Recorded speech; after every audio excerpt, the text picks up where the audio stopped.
gone. You really want to talk to their manager, dead. You really want to talk to their great producer, dead. You really want to go and visit that place, it's not there anymore. And so it was just that sense of the gaps. And, there was so little interview material of them from the day, so little shot of them. So it just became apparent that in order to make this thing work over an hour and a half, then the gaps in the story, or the gaps in the physical environment, the gaps in our interviewee list, we would have to somehow take that on board and make it part of the story, the gaps, if you like. And so that's the sort of things that aren't there, these featured locations where there was a club. There was some relevant part of the story which we're hearing about, and you look at it and it's a redeveloped bit of car park or something. Mm-hmm. There's just the poignancy of that. And towards the end, where death for a few of the interviewees becomes more apparent, and it really becomes a lot more about Ian as well, then the film itself gets more holy. There's more black in it. There's less clutter. It just becomes much more about sort of space and gaps around little bits of information. You don't normally end up doing the whole festival circuit with your films, and so that's kind of something that is possibly still kind of fresh and new. How are you enjoying that? Going around with the film and doing the Q&As and talking about it. I've done festivals before, but nothing on the scale that's being proposed for this film. I mean, so far I think I've only been to 3, but I could have gone to another 8 this month. Did you know there are 6,000 film festivals in the world now, each year? No, I didn't know. It's just incredible. I never knew that. I thought there were about 20 or something. But no, it's odd but interesting. Q&As are good because it's the only time that you get to an audience reacting to something which they haven't read about.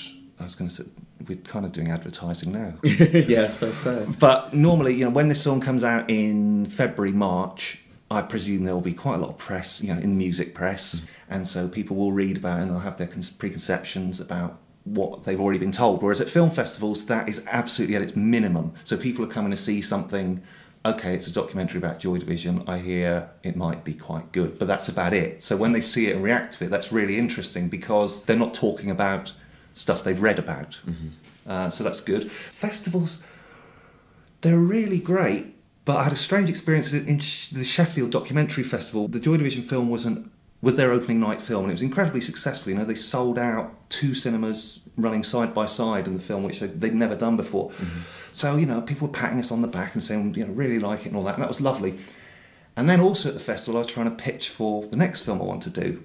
And immediately going from, hooray, film festival, well done, to, okay, you want some money for your next film. The whole tone of what a film festival is became apparent, which is, there's sod all money, and if you've actually managed to get something made, congratulations. Mm-hmm. If you're actually looking to get something made for next year, oh Christ, good luck. Yeah, because I always imagine that film festivals are, you go with your film and you've got that project in your back pocket, so when people are still applauding, you can kind of hand it to them and they're still in the moment, fantastic, brilliant, yeah, we're on board, and you kind of think of that is one of the main functions of film festivals. I think it might do for narrative features where if you've got a script for your next project, then a script, that can be turned into £1 million film, or that could be turned into a £50 million film, and it's not set.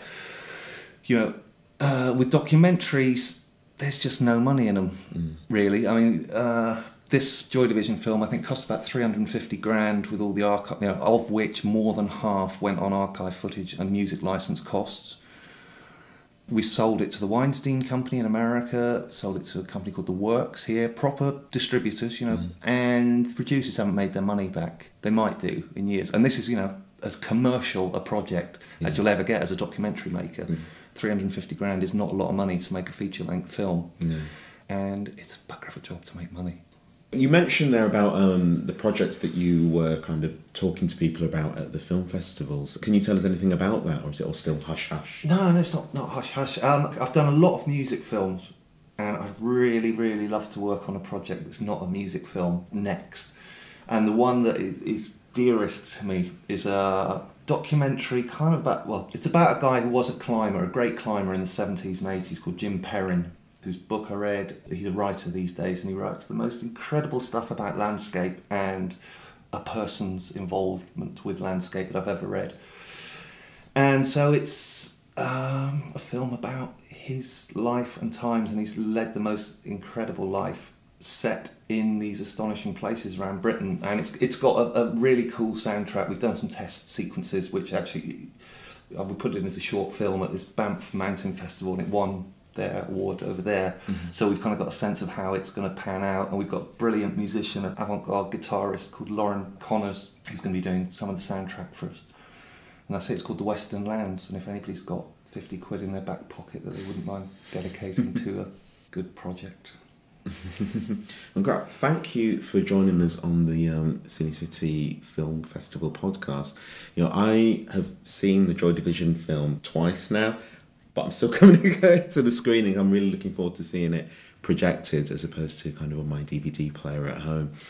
Tell your friends. It's a big room. I got to say, this morning I got really nervy thinking about how big the Duke of York's was, and the thing hasn't been promoted properly yet. It hasn't been in the papers, it hasn't been reviewed. And I was just thinking, Christ, where are all these people going to come from so they're not just scattered around the Duke of York's?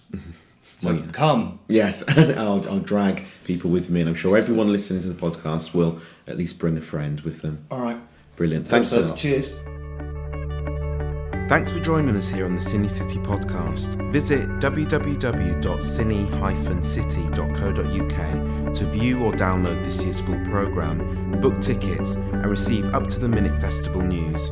You can also subscribe to the podcast while you're there to make sure you never miss an episode. The Cinecity podcast is created in association with Director's Notes, the weekly film podcast dedicated to the what, how and why of independent filmmaking. Find it at directorsnotes.com.